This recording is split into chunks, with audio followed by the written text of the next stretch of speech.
This drip all on my body, soaking wet the Sani. Looking like a walking liquor, you can tell I'm grinding. Rolling back was full of loud, I can't hear nobody. What's up, fuckers? Episode 16, the Beer Latte Show. I'm Steve. I'm Nick. Danielle. And today is part 2 of Lone Eagle Brewing. We have the remaining 4 beers for them to try. And we're going to start out with what they're calling Angel's Juice. That is a New England-style IPA, 6.5%. I know I've said in the past that I don't like IPAs, but I think I do now. I'm beginning to really like them. We just keep forcing them on you. Maybe that's why. Yeah, now your palate's just like, well, I guess I have to like this. Maybe also I'm becoming an alcoholic. Not sure. You're adjusting to them. Yeah, my palate has changed. So this is pretty flavorful, very juicy. Yeah. It's like, dare I say, smooth again. I don't know how to explain it. No, but I would agree. It is. It's not a tough IPA. It doesn't hit your tongue or your palate that hard. It goes down real easy. Yeah. Yeah, for 6.5%, it's very good. It's very smooth, very flavorful, super juicy, very, not too hoppy. Yeah. No, I feel like they knew what they were doing with this one. It. It feels low on the hop level. But speaking of hop level, where are we putting it on the 1 to 10 hop scale, Danielle? Well, considering I just found my new lust for IPAs, I'm going to go with a hefty 7. All right, that's pretty good. Nick, while you're finished smelling it, what do you think? Yeah, you gotta get airy and get the smell in there. He's looking pretentious over there. You hate that. Pinky out, swirling it around. We are drinking wine, and the Angel Juice 1 to 10 hop scale from Nick is 7.3. Oh, that's very good. I like this one a lot. So on a 1 to 10, I'm going to throw this like a 7.5. And next up, it's only suitable that we go with the Devil's Juice. Gotta get both. Got to go both. Now, this is also a New England style. This is 7.4% alcohol. Well, I liked that other smell, but I like this one better. It's a lot more tropical. I think I just smelled pineapple, honestly. Oh, I like this one. This one's definitely stronger than Angel. You can definitely tell. I understand now why they call it Angel Devil. It's definitely like a hoppier beer. Definitely hoppier than Angel's. It's pretty hoppy in my opinion. No, I like it. I think I like that one even better. So I think my hop score for this would be maybe 7.5. 7.5 on this one. Yeah, I'm truly thinking now I like IPAs. The more you drink them, the more you like them. I think. All right, Nick, where are you going with this one? Truthfully, I'm going to say I'm more of a fan of Angels than Devils. Ooh, interesting. No, he doesn't like the strong hoppiness, maybe. He's not a man. Not so That beard, me. shave it. I'm going to drop this one to about 6.8. Oh, okay. And I was going higher again because I enjoy the hoppier. I enjoy the more flavorful hoppy IPAs. I'm going like an 8.1. Wow. It's not certified fucking delicious, but it definitely is up there. Really? Not certified fucking delicious. Let's go to the next one. The next one is their Station Lager, which is 5.3% Vienna style lager. They're saying it has notes of freshly baked bread, caramel, and finishes with a noble hop character. I was almost thinking that, the bread part, because when I taste it, I almost have, and even smell it, there's something that I wasn't able to put my finger on, but bread comes off of what I was trying to figure out what it was. You can taste the bread in the You beer. can taste the loaf of bread inside it. Yeah, I don't taste bread, but you said that was a lager? That's a lager. Yeah. It's Tastes like a reminiscent lager. of Budweiser, something like that to me. Yeah, it's not bad. It's smooth. It's not my necessarily favorite beer, but I don't dislike it either. No, I don't dislike it. Yeah, if I was handed this, I could drink it completely fine. Yeah, most beers that get handed to me, I'll drink. Zima? Fucking drink it. Can we even find Zima? After I put some Jolly Ranchers in it. So, Nick, where are you feeling this lager stands on your lager scale of hops 1 to 10? This is probably like a strong 7.5. Comparing to other lagers, of course. Yes. So that's pretty strong. Danielle, what are you thinking? I would go with a 6.5. 6.5. Yeah, I don't feel one way or the other about it, so I was going to go with like a 6.8. Yeah, it's flavorful for sure. And then last but not least, we have the Maiden Flight, which is also a double IPA. And that one's sitting at a clean 8.0. I like how this smells way better now. You like how it smells? Mm-hmm. It smells like marijuana to me. Oh, really? A little bit. Right? That's some good weed. It smells a little like weed to me. Huh. What's in there? No. Maybe I shouldn't drink it. Yeah, No, it's strong THC, and no. But this one, right on the can, says it was their first place winner at the Atlantic City Beer and Music Festival in 2017. Awesome. I'm tasting it. I could see how that would win. I really like it. Yeah, fuck yeah, that's good. The cans are all pretty awesome on these guys. Yeah, awesome art on every single can. This one is really fucking good. Yeah. I gotta take like another it. sip. I gotta see. Okay. Yes. Sounds like you want to eat my flesh with a nice Chianti. I think it's gonna happen. Yeah. You think it is? It's gonna happen. Oh. This is certified fucking delicious. There it is. Oh. This is really fucking delicious. All right. I will agree. I agree. It is out of these four. It definitely is my favorite as well. So Danielle, where are you sitting on this maiden flight Oh, okay. hop scale? Again, with my newfound appreciation for IPAs, I give this an 8.3. Oh wow, that's pretty strong for you. Yeah. Considering IPA, not a dark beer.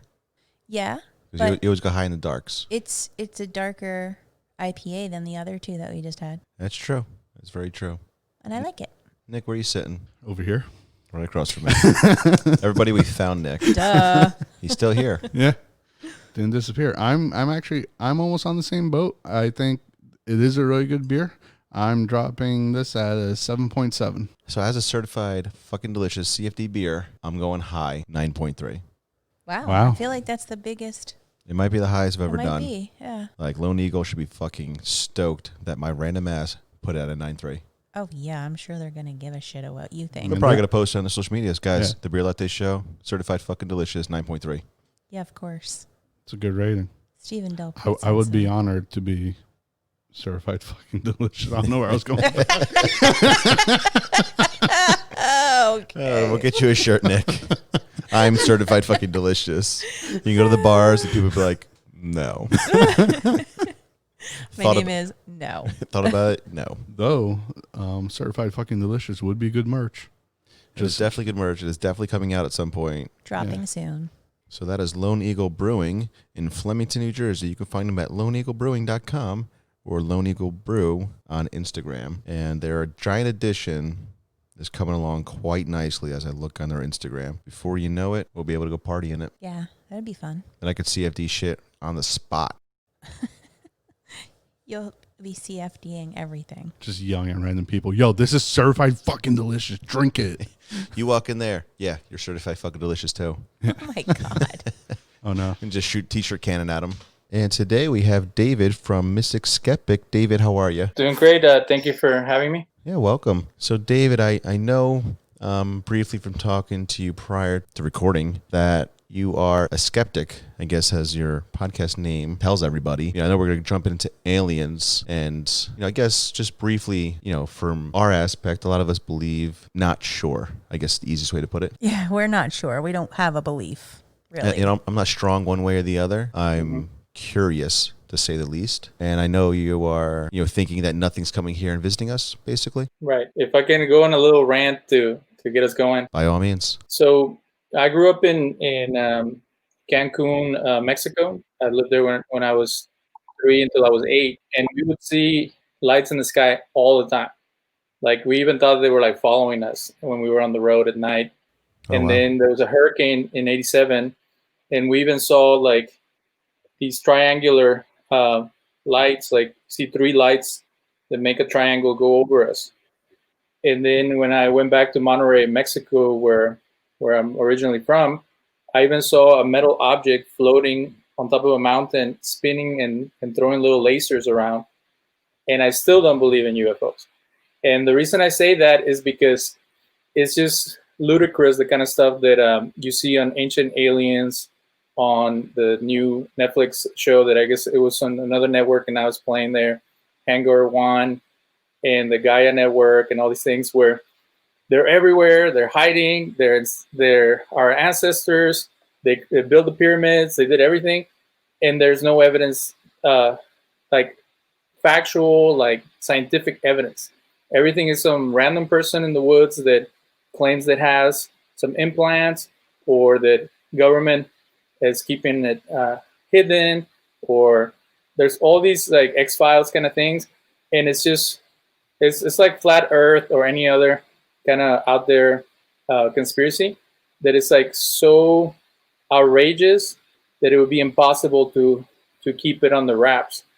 So if they said, we know that, one of the shows that we did on my program was about ancient aliens in the Bible.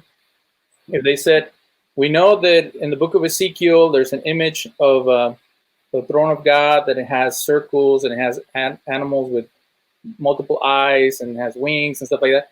We know that that was an extraterrestrial figure that came, and that's the only depiction of it.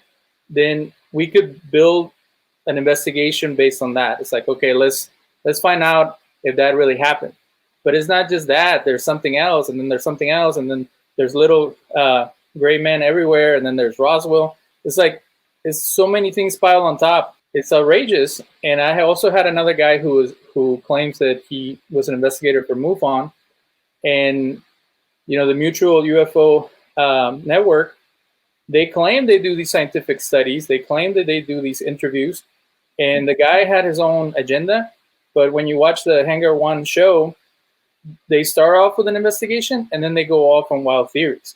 So it's almost like the Bigfoot thing, where you have other than a footprint or some weird thing that happened in the woods, you have absolutely nothing.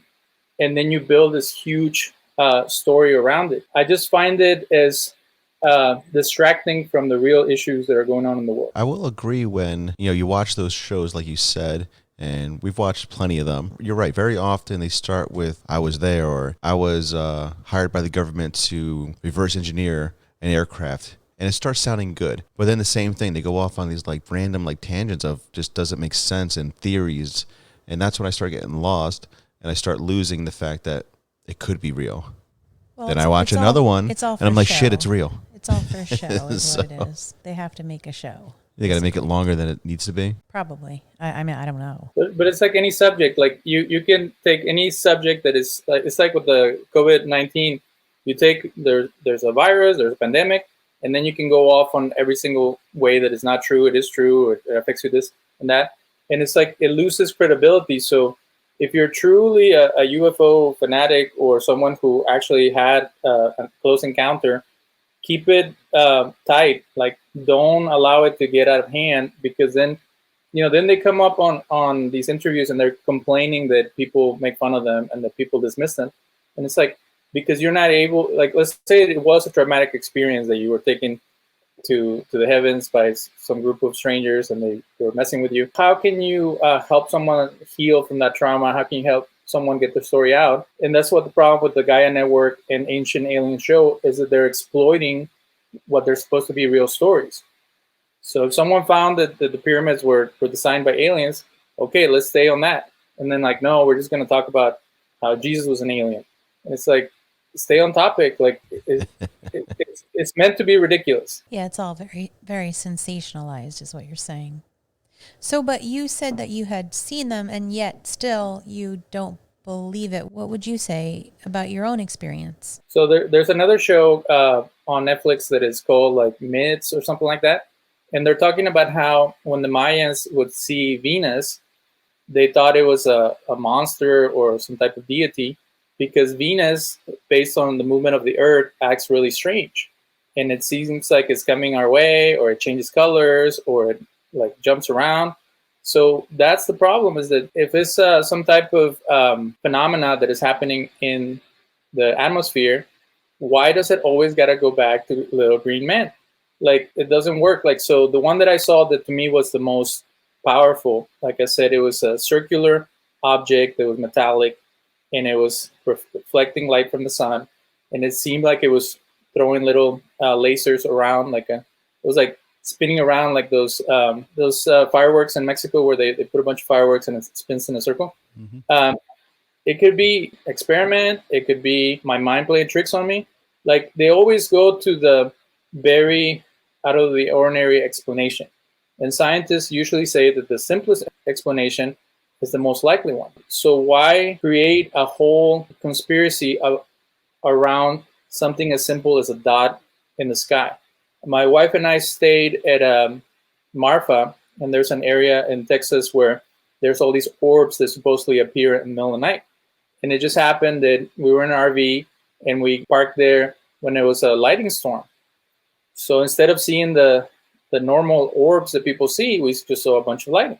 So maybe it was bad luck, but they say that the orbs might be electricity from the mountains and like connecting with the atmosphere and creating some type of electrical current, and that's it. Like, there's no reason to go bananas and start saying that the aliens are coming, because they never come. Like, if you truly had an alien invasion, why are they playing games? Why are they hiding on the rocks and pretending they're not here? And then you start thinking everybody's an alien dressed in human clothes. And it's, I love sci-fi. I love V and all the shows around that stuff. Yeah. Star Trek, Star Wars, fantastic stuff. But it's just our imagination going wild. Yeah, I could tend to agree with that. Well, maybe those orbs are something like ball lightning. How do we know that you're not an alien trying to make us not believe in aliens? Exactly. So, so human beings have the capacity to create in their own minds and in their own imagination all kinds of fantastical stories, and they help you process your experiences. They help you. Like, if someone told me I was taken by aliens and they put a probe in my body, the first thing that would come to mind, I'm a mental health caregiver. I'm not a psychologist, but I'm a counselor, spiritual counselor. If someone tells me that they went through an experience like that, I'm not going to be like, so tell me where the aliens are at. I'm going to be like, what brought about that type of hallucination that led someone to think that they're being probed by world beings from other worlds? And then you can get to the point of helping that person heal. But if you go off on their tangent, then you're going to be hiding from the aliens too, and you're not going to be able to help anybody. Right. Don't feed into the hysteria. So you have to stay, like, if we're going to use, that's why my show is called Mystic and Skeptic, because I love mystical stuff too. I can talk about that stuff all day long. But unless we go back to a base that is based on rational thinking and discernible truths that we can all agree on, you can't really move past that. Because I know people that mix Catholic religion and like saints and angels and all that stuff, and UFOs and witches and whatever else they think is cool, the Zodiac, like, and that's what you see in the Gaia Network and things like that. They started with, we're into meditation and we're into health, and now they're just going full blast ancient aliens, where everything is the aliens. The mummies are aliens. Any advance in science did not come from us. It came from the aliens. So it's like this fantasy world that doesn't help anybody. Do you think it's something like a false flag kind of thing? It might be a false flag. Like, when they talk about Roswell, like that totally sounds like a false flag, because there was a lot of weird stuff going on at that time. They had just worked on the atomic bomb right after World War II. So there was a lot of sneaky stuff that was going on. And I believe they were trying to protect that. So they came up with the Roswell story to defer attention from what they were doing in that area, because that's the area where they throw bombs and people were dying from the radiation. So instead of focusing on that, they're like, let's talk about little green men, and people are that foolish they would focus on that. I see that as there's a documentary on Voodoo about giants, and that's another topic that we talk on the show. And people are so eager to find a giant that when they would find the bones of a dinosaur or a mammoth or whatever, they would say is a giant, because they're trying to prove that there was giants in the Bible. That's how the UFO phenomena is. It's like they're so eager to find a conspiracy from the government, or that we are not alone in the universe, that they'll believe anything related to that. So now you have little gray men, and you have tall blonde ones with blue eyes. And then you have this guy in Switzerland that they were all beautiful women. And then you have the reptilians. And then you're like, come on, man. Like, it just keeps on getting more and more silly as it goes. Yeah, I've heard the blonde and blue eyes too. It's just strange, like how it all branches out to every little direction. Next is going to be brown hair, brown eyes. Then Gene Roddenberry was more creative than that. Sorry that I sound kind of like excited, but it's just... It's very frustrating when you have someone like Dan Aykroyd, who's a great writer and producer, and I don't know if that great of a comedian, but he's on the Joe Rogan show, and he's like, yeah, and there's ghosts and there's aliens and this and that, and even Joe Rogan, who's like a little out there, he's like, come on, man. He's like, no, you don't understand, and like he has nothing, like all he has like little stories he heard here and there, and he's like, oh man, but it's all being hidden, and we have to believe in it. And it's like, why? Yeah, I think that's why he signed on to do Ghostbusters, right? I think he was really into it at the time. or probably still is. Well, because his dad or his grandfather was a spiritist, and he did seances and stuff like that.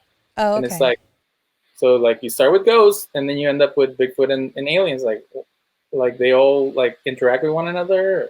Yeah, they all live in the same place. Yeah. So you're thinking out of, the whole universe, all the different things out there that we've been discovering, that there's really no chance of anything else out there? Well, it's not about chance, and it's kind of like people talk about God, and it's like, well, I can't prove that there is no God, but you can't prove that there is. It's kind of like that with life on other planets. It's like, unless we have evidence, there's really nothing we can do. Like it's scary to feel that we're the only sentient beings in the whole universe, or that the Earth holds, dolphins and humans and monkeys or whatever that have some type of sense of self. It's very scary. Like, one of my favorite movies is the original Alien, and that's why Alien was scary. It was because no one can hear you scream. Like, it was the biggest fear wasn't the alien; it was that you were alone in the universe. So being alone in the universe is an awe-provoking feeling, but it's also a scary thing, and that's why it's easy to believe that there are aliens and other beings, because you want to feel like you're not all alone. And then if there isn't, it's like this void. Like you feel like we're in the middle of nowhere. We're like an abandoned island, and unless there is proof, like a while back they said there was proof that there was life on Mars because they found some meteor that came down and it had little cells in it, and it turns out that the cells came from the Earth, that they like grew on top of it. I have a problem because I have friends that work for NASA, and as much as I find space exploration wonderful and exciting, I think it's a waste of money and resources.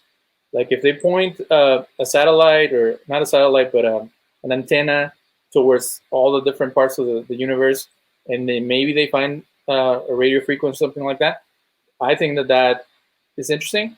But to try to get people to another planet to see what's over there, it just seems like billions of dollars that are wasted that could be helping people on this. Yeah, like why go to Mars when we can help ourselves?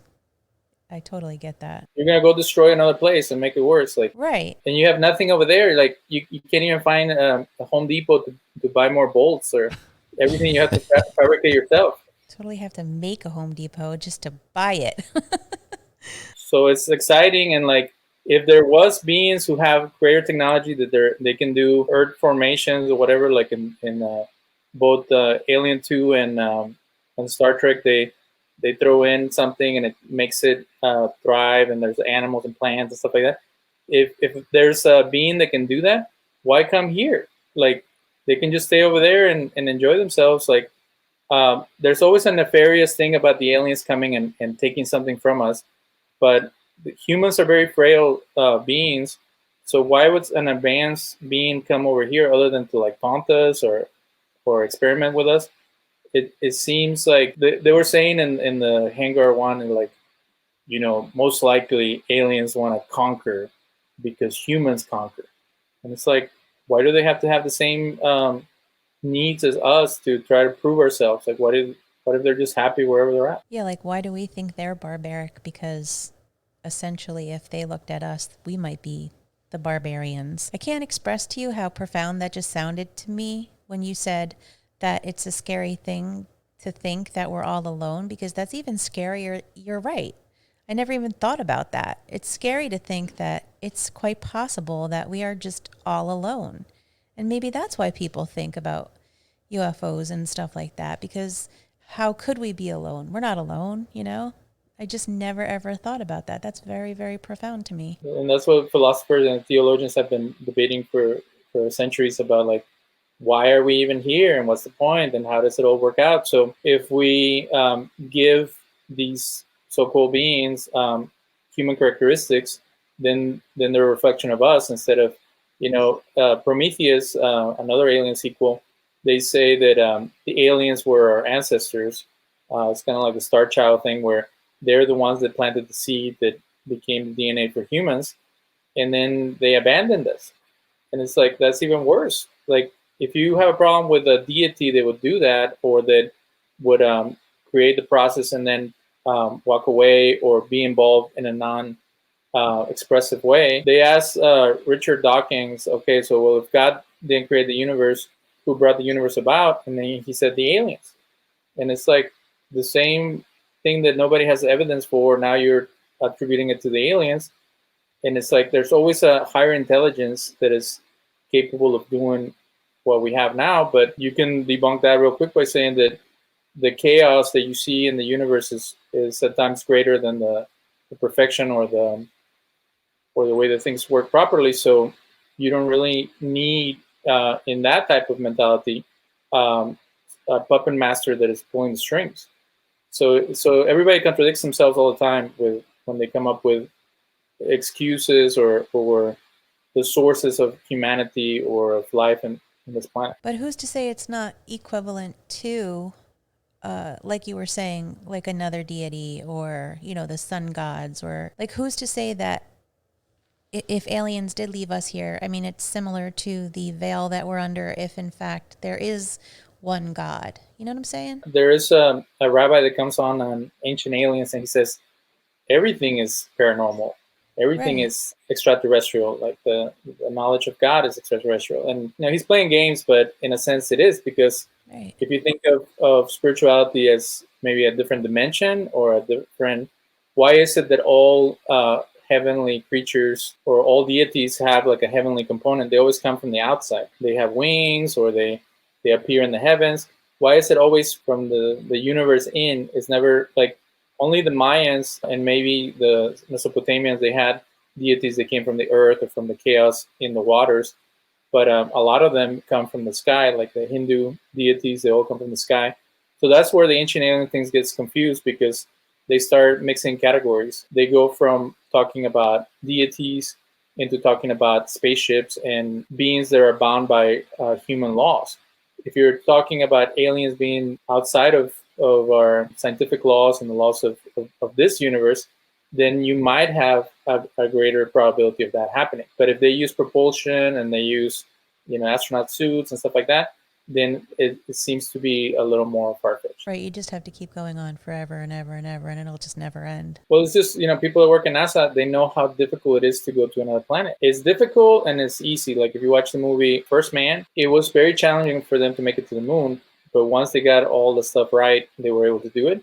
So maybe there's this thing of like, for the aliens to be able to come over here, they would have to have so much oxygen and so many like resources. So I don't know. Like some people say that they're not aliens, they're actually people from the future.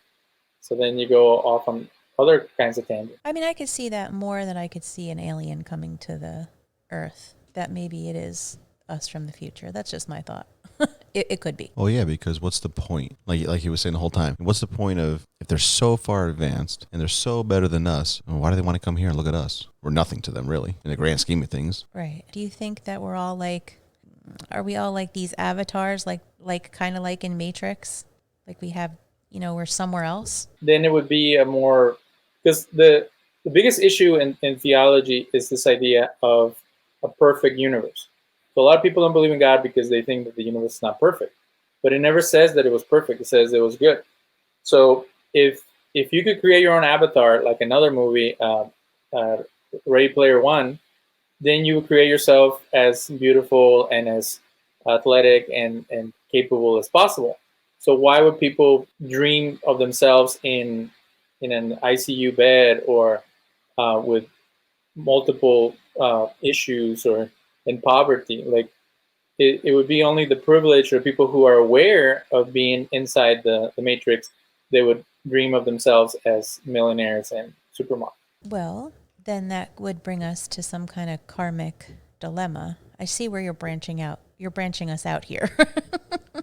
I get where you're coming from. So like if we didn't have a karmic dilemma, then we wouldn't be in an ICU bed, but the grand design is that we could be that perfect being. And then you go into The Secret, and if you will it, it happens. And Yeah, that's where I was going, to The Secret. Yeah. There is somebody out there, and I always forget her name. Long story short, says in order to get to heaven, you have to experience, say, everything. So the person in an ICU bed that has problems chose that because more or less they have to, or they chose a tough one. People want to experience everything, or the spirit wants to experience everything prior to being happy, let's say, in everlasting heaven. And that's just like the her. Akashic records. Yeah, it's kind of like her theory, I guess. And she truly believes it, though. She says, like, oh, I see someone in a wheelchair that's really, having it tough. And they're like, oh, they chose a hard one this time. And I guess we're just never going to know until we die. It's the sad truth. I want to know. If death is death. That's another problem. See how we can go into all these different.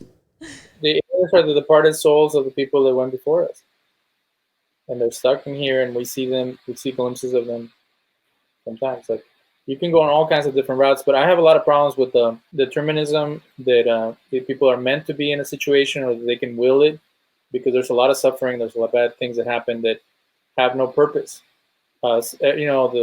The tacky line is like everything happens for a reason and stuff like that. There are many horrible things that happen in this world that are completely chaotic and destructive. And if you try to find a reason for them, you actually go crazy. So to determinism is actually very detrimental, because people get stuck in that mentality where I believe we have all the tools to overcome every challenge. I don't think that everybody has like a predisposed life pattern that is supposed to happen, because then it also becomes too complicated. Like, how do you even manage that? Right. So, you could say that about we're not supposed to know about the aliens until we're ready, until we're spiritually mature enough for them to reveal themselves to us. See, when someone tells me everything happens for a reason, I agree with you where, like, there's some stuff that's just, like, I don't know, not fair, or the reason's just ridiculous, or to really find the reason, like you said, makes you go crazy. But majority of it, and maybe this is where people come from, everything comes from a reason, is choices. There's certain choices you make every fucking day, and no matter what, it's going to have a ripple effect somewhere. Whatever choice you so choose to make, something's going to happen. Even driving, you decide to make, I'm going to cut this person off. For all that could have made somebody else crash and someone dies or whatever, and you drove away, or anything, or you made that person late because you cut them off and you caught the red light or something. That's everything happens for a reason. Could be purely based off a human choice. Well, in theory, that's my favorite lyrics from Rush. If you choose not to decide, you still have made a choice. Everything's a choice. Everything's a choice, but that could be the pure reason why things happen. Choices. Possibly. The most important thing about what you're saying is that you are counting human responsibility. A lot of people discount human responsibility, and they say that your choices are just choices, that if you do something and something bad happens, then you're like, oops. And that also creates a lot of problems, because everybody's trying to blame everybody else for their poor choices or their bad decisions or their lack of responsibility.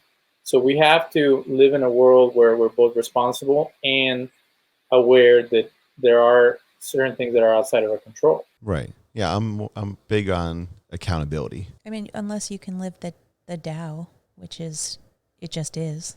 And you can live that way, which is, why would we be here on Earth if we could all live that way? How could we all live that way? But let's get back to the alien thing. Like, I feel that part of the alien conspiracy or creating these worlds around the alien phenomena is wanting to have control over something. So if the government knows about the aliens, then we have that part of the universe controlled. Like, there's other people or other beings in the universe, and we have access to them, or they have access to us, or they're trying to kill us, or whatever. So now we have control over the amount of fellow sojourners in the universe, and that's less scary. But if we don't know, then that's what upsets me of these shows, is that they never are humble enough to say, we really just don't know. There's all these kind of weird phenomena that happens in the skies or under the earth or in the water, and we just have no freaking clue. They're not willing to say that. They want to always be right and come up with the most outrageous theories. That's what sells. That's even news too. That's in everything. What upsets me the most about those shows is they get paid to talk about nothing. In theory, they get paid to just ramble. What about me? But if you're a straight shooter like we are, and you tell people, well, there's this issue and there's that, and maybe there is a giant gorilla walking in the forest, but nobody can catch him. But who knows? And they're like, that's not good enough. Yeah. I need you to be on camera and look at people in the eyes and tell them, I saw him and I'm going to catch him next time. And then you can do 20 shows called Finding Bigfoot, and you never find it. Right. That's so disappointing too. Not that they don't find Bigfoot, because I never thought they would find Bigfoot, but it's just so disappointing to even he's still out invest all that time and then hear nothing. Bigfoot is part of the alien phenomena because they're actually living under the earth, and they are hanging out with people from Atlantis and all that. And clearly they're hairy. And they only come out when nobody's watching. And no matter how many cameras they put out there, they still can see them. Yeah, we could. He's Yeah, the we ultimate hide and seek champion. we could see everything from the sky, but we've never picked up Bigfoot or the Loch Ness monster, for that matter. Maybe he's like Predator. Maybe he just appears and disappears. He can cloak himself. The amount of energy that is spent on that kind of stuff, we could be talking about real issues that are affecting people. And I know that bumps people out. Like, I don't want to talk about poverty. I don't want to talk about human trafficking or anything like that. But there's resources that are being used. Like another documentary, they go to find Noah's Ark, and it's called Finding Noah, and they never find him or anything. And they're like, is this a big waste of money? It is, because they're not even willing to concede that maybe the story is allegorical. Maybe it's not. Maybe there was an actual thing, but it's been too long. And they're like, no, we got to find it so we can prove the Bible right. So they're spending millions of dollars sending people to Mount Ararat in Turkey and almost getting shot. And for what? Like, just so they can prove a point. So I feel like space exploration is almost like that. Like, we have to go to Mars. Like, to what? Like, get a bunch of people killed in the process? Like, what's the benefit of sending people to another place that's far away? There's no oxygen. There's no resources. Like, you just to show that you have the capacity to do it. And again, it's great. It's interesting. It's something that I would support in theory if it was free. If you can come up with the resources, just from the elements and make it over there, that would be great. But you could say that I guess it helps the economy of the people that work for NASA. Yeah, the amount of money truly wasted. I won't say wasted, even though I just did. Resources the and amount money. the amount of money and resources used on, say, the most ridiculous ideas, projects, theories, whatever, is mind-blowing. Yeah. Like, that number is probably sickening. Yeah. Like, truly sickening. Meanwhile, there's poor people just really struggling out there. I'm not saying people that chose a bad life, but people that are really trying and really struggling, that are just like, it's amazing the amount of money out there is just blown. And I'm very curious, like, if they actually send someone to Mars in my lifetime, I would love to talk to them and just be like, why? Why do you want to go? According to Elon Musk, it's going to happen in your lifetime. I just want to know why. Like, why do you want to be like, you know what? Fuck it, I'm going to Mars. Well, you're not going to die. In 20 years, like when I'm 60, I would sign up to go to Mars. And because... Why not today? Huh? Why not today? Because I still have a life to live. Oh, okay. If I have, When he's 60, it's looking bleak. well, if you see the people that I work with, who you're lucky to make it to 60 with all the different illnesses that people can get, and all the things that can happen. So I made a pact with my brother that when we turn 60, we're going to become daredevils, because we want to. Fuck yeah! Just go for it. It's just, you're going to end up in a bad situation either way. Like, so it's not about being irresponsible, but it's about living your life to the fullest and keeping your bucket list or whatever. So if they say, it's going to take, 4 years, 2 years to get there and 2 years back, and you'll be the first man that goes to Mars, I would sign up for the adventure. It's kind of like, why would anybody sail the ocean all around the world or climb a mountain? Like, there's some stuff that's like really risky, and it's almost like, as a religious person, it's almost sacrilegious to go inspect a volcano, because you could die in an instant. But people do it because they think it's interesting, or they want to go down in the books as the first person that walked inside a volcano or whatever. So, but there's this thing of like living your life to the fullest. So if for some reason it helps, like let's say that we find out that the Earth is going to explode, and me going to Mars helps some people make it out, maybe, but I would still have ethical issues with all the money that is spent to make that happen. And then it sounds like a losing proposition because you might lose a life. So many things that can go wrong. So why risk it? Like, why put yourself through that and put so many people's expectations? Because I saw the Challenger, on TV when it exploded. Like, just as a kid, seeing that, it's like, if one rocket explodes out of 10 that they send, that's one too many. That rocket, and the reason why, because I saw it in school too, is the reason I wouldn't go to Mars, especially on that first trip. They're less explodey now. So they learned something from it. They learned what to do so it doesn't explode. But it's a very disheartening thing to see a bunch of American astronauts like die in that way, and it's for science sake. So now scientists are doing crazy stuff. Before it was religious people or people who were ignorant. Now you have people who are very knowledgeable, and they're still doing things that are very out there. I guess it has to get to a point where everything's unknown. So anything is daredevil-y if you're talking science, anyway. Well, now dealing with the virus, it's like if you work in the medical field, some people are overly dramatic and they're saying that they're being put at risk for their lives. And there's other people who are saying this is just what we do all the time, and it's just a different virus. So you have people who see it as a martyr thing or as a heroic thing. But it's like you have to balance it out in your life. What are you willing to risk, and how much are you willing to put yourself out there? Yeah, definitely. There's just too many judgmental sidings. Like, you're either one way or another, and that's how it's so black and white when you go on your social media or if you're listening to the news. But like, ethically, I think morally, you just have to take that balance, I guess, is what you're saying with everything, really. If you guys are gonna get a nasty email or a call from somebody saying, you guys started talking about aliens and now you're talking about big philosophical issues, like what the heck? How did you close the lid on aliens so quick? And it's like, because there's nothing to talk about unless they have a corpse somewhere that they show us.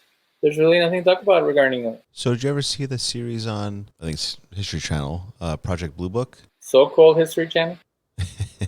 Yes, that channel. that channel on TV named History. I haven't seen that show. What is it about? So Project Blue Book is the government spending project on all alien encounters. So Roswell or any type of alien, phenomena, they would go and investigate and always disprove. But I don't know the doctor's name, but the doctor that was Alan Hynek. There you go, Alan Hynek. He was hired by the U.S. government. He was a science teacher. He was actually holds a He's PhD, a professor. Yeah, professor, has a PhD in that stuff. Was hired to, I think, be the face personally to disprove it. But the show almost is kind of alluding to the fact that it's based off of like his diaries, kind of, that he's starting to believe that what he was sent out to do, but there's actually aliens out there. Right. Because it says right here that he believes he's being duped by the government into the larger conspiracy that covers up the truth instead. Right. With all due respect, we know how incompetent the U.S. government is. That's true. How would they keep an alien monster away from eating them or destroying everything? Like, all you got to do is watch any movie about an alien. The alien always has tricks under the sleeve that nobody expects. So if they were truly that capable of containing something like that, it's kind of like people with the flat earth. They think the government has spies everywhere who keep everybody dumb through these antennas or whatever, and that we're actually like floating in space and they're trying to keep us from that. There's so much coordination that somebody would come out and for money or to write a book or whatever, they say that, they always have a couple of wild cards that they were there and they talked to the alien and this and that. But there are always people who are really strange and really out of the ordinary. So if credible sources is the biggest issue, and then if you have this book that somebody found, that somebody wrote, and they have all this evidence, it's always conjecture. Like it's nothing tangible.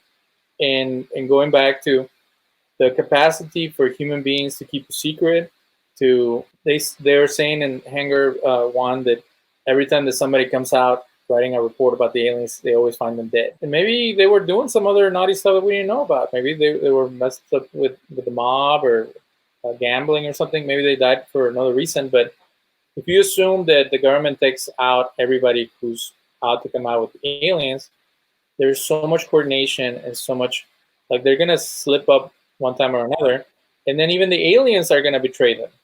Like, what are the aliens doing that are controlling the government, or the government's controlling the aliens? It's just it's not tenable. Like it just seems. And then there's other governments, because they were saying that here is not the only place that the government works with the aliens. You see that in Australia, and you see that in the Netherlands, and like the Mexican government where I'm from, they were already betrayed the aliens for anything, just for the fame of them being the first ones to know the aliens. And we have our own specialist in aliens in Mexico. His name is Jaime Maussan, and he was a reporter for Mexican 60 Minutes, and he realized that he was just going to be a broke reporter for the rest of his life. So he decided to become the alien reporter. And now he's famous all over the world because that's all he talks about. And he has no proof other than a couple of videos with little lights. And that's Which all could it be ever anything. is. Yeah, that's all it ever amounts to, though. I mean, we never with the cameras that we have today. Right, we never that's catch what I was about to say. anything. My biggest problem is this day and age. Everybody's walking around with a camera. It's their phone. It's in their pocket at all times. So you're going to tell me that we can't capture like real proof? It's impossible. There's too many people out there. How can they be this good at hiding if they're really out there? Doesn't make sense. The surveillance state, and in Israel they have satellites watching everyone because they're afraid of terrorism. So they would have caught something. Like there was a point where they said there was a UFO over Jerusalem and the Holy Temple, the Temple Mount. Like that would have been caught by somebody on either side of the conflict over there. And it's like it's always some fuzzy video from some random person that nobody can find. And yeah, why is it always the worst videos? They're always so anytime grainy. you catch something, it's like, when's this video from? Like the 60s? Like this person robbed the bank yesterday, and you can't tell who it is. It's like the worst grainy video ever.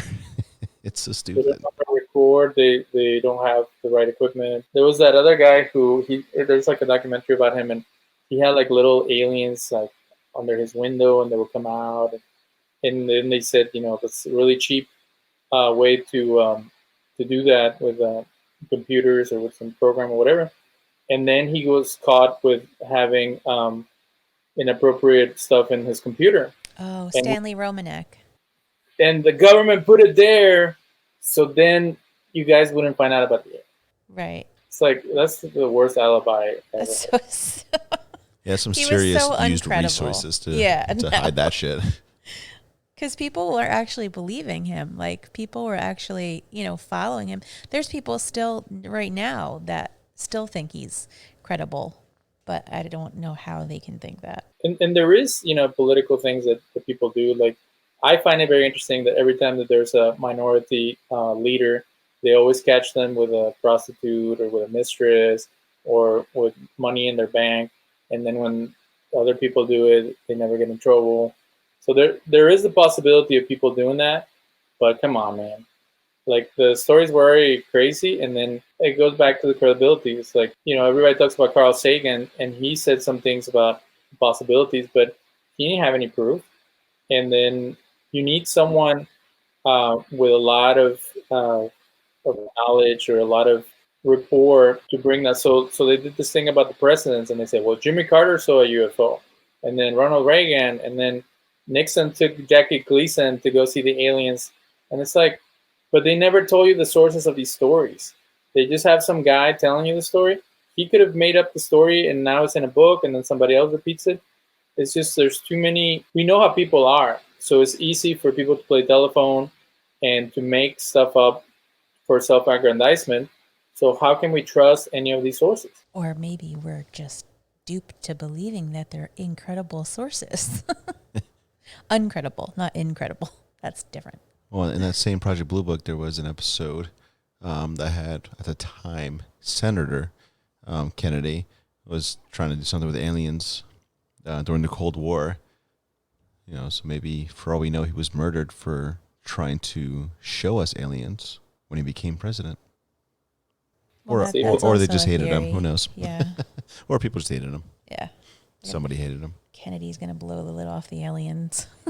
But then you have to disprove all the other conspiracy theories about who killed him. So it was the alien enthusiasts that killed him, or the alien co-conspirators in hiding it. So then you gotta get the mob, the Cubans, like everybody else off the hook. Yeah, gotta choose one scapegoat. So that's like, how do you unprove someone's theory? Anybody can say, like we were talking at the beginning of the show, I'm an alien. And it's like, well, how do you disprove it? It's like, well, you have to put someone in a CT scan and see that there's no alien organs in that person. So then are you going to do that with every single human being to make sure that we don't have alien population that trying to take over? That Pretty is sure true. in this day and age, everybody's been scanned some way or another. Not necessarily. No, I don't know. Now they're gonna start doing it at birth. Way to go. Way to tell the world, Hey. Danielle. Well, no, because I was reading this. What was I saying the other day that the Vatican? Oh, what was it called? I don't know. I don't listen all the time when you talk. Okay. The Vatican Observatory had like a meeting of people, and this is just something that I read, claiming that there might be some credibility to UFOs out there, but, they're still unsure also. Well, David, did you see, I don't know when it was, a couple of weeks ago, I guess, that the Pentagon, I guess, or the Department of Defense, these videos have been leaked, so-called leaked, for I think the one was from, or two from like 2004, one's from 2015, of UFOs. It goes back to the cynic in me. You always got to think like, what's going on politically that they would release them at that particular time? That's what I said. Yeah, it's very an interesting time during this disease that they're, hey, by the way, those were, we don't know what the hell that was. But the funny part is the time that they put it out. I mean, not many people were talking. I mean, I guess a lot of people were talking about it now that we're looking in hindsight, but it wasn't like everywhere. Not really. Yeah. I don't see it on the mainstream news. It was basically swept underneath the rug. Like I said, when that shit did drop, it was kind of just like, I don't know, everyone just shrugged and was like, there's more important things to talk about than these videos right now. Isn't that strange? So it's almost like this would be the right time to talk about it in order to like, do some shady shit, but it didn't work because everyone is already too much afraid of the shit that's already happening. Right. So let's get a little metaphysical. What is the organism that lives on the earth that is the most evolved that you guys know of? Organism? Yes. Most evolved organism. Humans, right? Oh, Yeah. okay. I was going to say humans, but I was like, I hope it's sharks. I thought you were going to say maybe octopus, but hey, I don't know. So humans are supposed to be the most evolved, but a virus or a bacteria can live on all kinds of different types of environments. Some of them can self-reproduce. Some of them need very little to exist. Virus needs a host, but some bacteria don't need much other than the right type of water and things to keep them alive.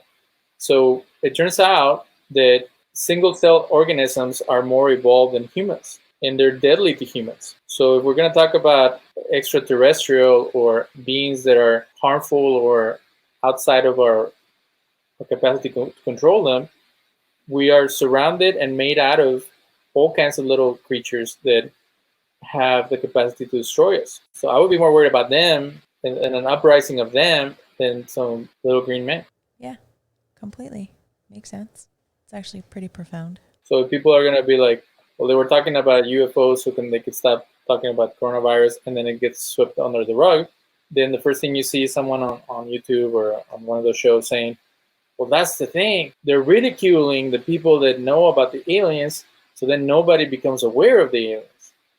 And it's like they're ridiculing it because it is ridiculous, and there's nothing to back it up. Now, the real issues such as viruses and bacteria and famine, hunger, and all those things, some of them are based on plagues.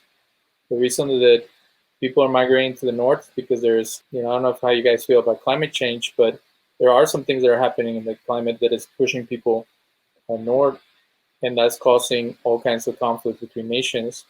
There's, lack of hygiene from places that they're being kept ignorant. You were talking about the Catholic Church, and I hate to say it, but some of the way that they hand out information keeps people in medieval times. So you can pass diseases through holy water and other ointments and things that people use to supposedly heal themselves. Being scientific is helpful for society. And I see now that I had a guest on my show that was talking about before the Nazi regime, people were stuck on this like imaginary thinking where everything was mythical and magical. And that's what made them feel good about the state of their affairs, because things were so horrible after World War One that they rather go into legendary ideas to feel comforted. So you see that in modern society where people are into aliens or comic books or whatever other fantastical stuff to keep them going. And then when you hit them with hard science and with things that is important for the rest of society, they blow you off like you're a lunatic.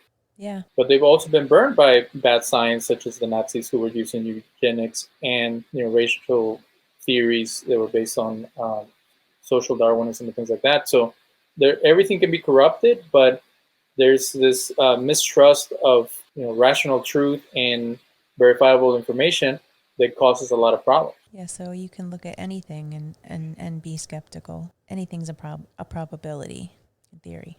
I hope I blew your guys' minds. You did. Especially that whole we could be alone in the whole universe thing. Now I'm not going to sleep. The lesson that I want to share with your audience and with everyone is that don't let yourself fall into the black hole. Like if you're talking to someone and they start going off, like one time I used to live in a hippie commune in Tennessee, and I knew that everybody had their own ways of thinking and stuff, and I actually thought it was endearing, like to meet people that were thinking outside of the box. But I'm in a bonfire, and this guy's like, I was watching this YouTube video, and this guy he made this model of how the universe is spinning on itself, and like it looks like a weird twister thing that goes, and then like we're in the middle and the whole thing, and it's like, wow, amazing, but like, how does that affect anybody? Yeah. What does that do? And it's like, people came up with all kinds of theories before science, before they were able to prove that the Earth was around the sun and all that. And they were interesting, and there was whatever they could do with the information they had. But it's like the Mayans and the calendar or whatever, like it was, and this, I forgot to say this at the beginning of the show. There's, I don't want to start any conflict, but a guy came up with like a shirt or a motto that said, just because white people can't do it, that doesn't mean it never happened. And it had a picture of a pyramid and like one of those big heads that the native Latin Americans made. The whole premise of Ancient Aliens is that humans are incapable of doing anything great. Everything was designed and executed, or they used humans as slaves by the aliens. All the cool, like, 7 wonders of the earth were made by aliens. And what this guy is saying is that just because Western society cannot recreate it, that does not mean that the ancient man, who whatever race they were from or part of the world they were from, that they didn't have the vision and the resources to do it. When you have millions of people at your disposal as slaves, you can do practically anything, because you just kill them and then you grab another one. So what we don't have in human society nowadays is that type of fervor. It's like, going back to the Nazis, like you had a lunatic and all his followers, and they were able to do horrible things with everything at their disposal. So why can we think that some civilization was able to build great buildings and statues with whatever they had available? Because they had a fanaticism that they were pleasing the gods, or they were pleasing the king, or they were creating something that was worthwhile, that was going to last forever. If aliens would come and see a modern city, they would say, why would you waste all those resources and make all these brick buildings and stuff? Like, what do you get out of that? And it would look like an ant pile or something like that to them. But back then they had the capacity to do that. So if you run into that type of mentality where anything is possible, that it's outrageous, or that people are trying to get you to think outside of the box, always go back to, like, center yourself to the idea that humans have the capacity to do a lot of great things, but they also have the capacity to do a lot of evil. And that manipulating someone, a lot of the cults, some of the modern cults, they're based on UFO stuff. The guy that said that the aliens were coming, so everybody should castrate themselves. Jesus. I don't know that one. It was in the 90s. I don't know how old you guys are, but there was a guy in California that got everybody castrated Jeez. for the sake of the aliens, and then you have there's a group Raelians in Canada. So you have now cults that say that the aliens made them do whatever crazy stuff they did. So you have fanaticism. I think that there's different types of fanaticism now. You have fanaticism, anti-government fanaticism, and you have doomsday prepper fanaticism, and then you have the alien fanaticism, where everything is alien or everything is a government conspiracy, and they build these like cultic mentalities around it, and they're dangerous because people make poor decisions based on those ideas. So I think that people need to study and educate themselves to not fall into those patterns that can be destructive. Or like you're saying, maybe we were just more evolved back when we were doing, like the pyramids and all of this. And then because of our destructive nature, destroyed ourselves and the actual drive to be smarter. Instead, we went against ourselves. And then it was just backtracking.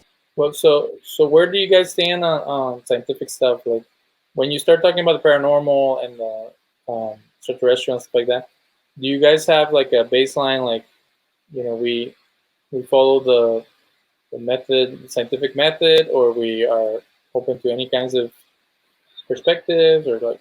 Well, I know I'm open to all types of perspectives. I like the fact that other people have their perspectives, and then I take from everybody. No, I'm fairly open, which is my problem. I can be persuaded in many directions based off of, someone comes with a certain things. I'm like, oh, shit, that makes sense. For instance, today, I'm like, oh, shit, yeah, nothing's out there. It makes sense. And another episode, someone could talk to me. I'm like, oh, shit, there are people out there. That makes sense. Well, David, I think we really come full circle with everything.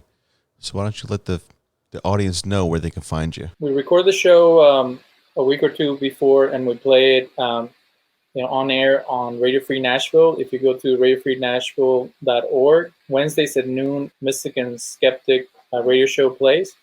But you can also find us online. We have a Facebook page. You just type Mystic-Skeptic radio show /podcast. We come up on iTunes and all the other resources that are available for podcasts. And we have a project. It's called Raiders of the Unknown, where it's like the best of the Mystic and the Skeptic that deals with religion, spirituality, and conspiracies. Because I have those two shows that I did about UFOs, and they're kind of, you have to dig through all of our stuff to find them. But on Raiders of the Unknown is WordPress.com. You can find all the shows that we've done about stuff dealing with history, with conspiracies related to the Bible, with things that are kind of out of the ordinary and that are hot topics. We also have a YouTube channel where we started doing video, and we have some of our old radio recordings where there's just the audio with an image. That's awesome. I was listening to it. I liked what you had to say. I liked what the people that you had on had to say as well. And as always, you can find us at thebeerlatteshow.com, on Facebook and Instagram at The Beer Latte Show, and Twitter at The Beer Latte. We would love to know your thoughts on aliens. And we'll see you guys next week. This drip all on my body, soaking wet the sunny. Looking like a walking liquor.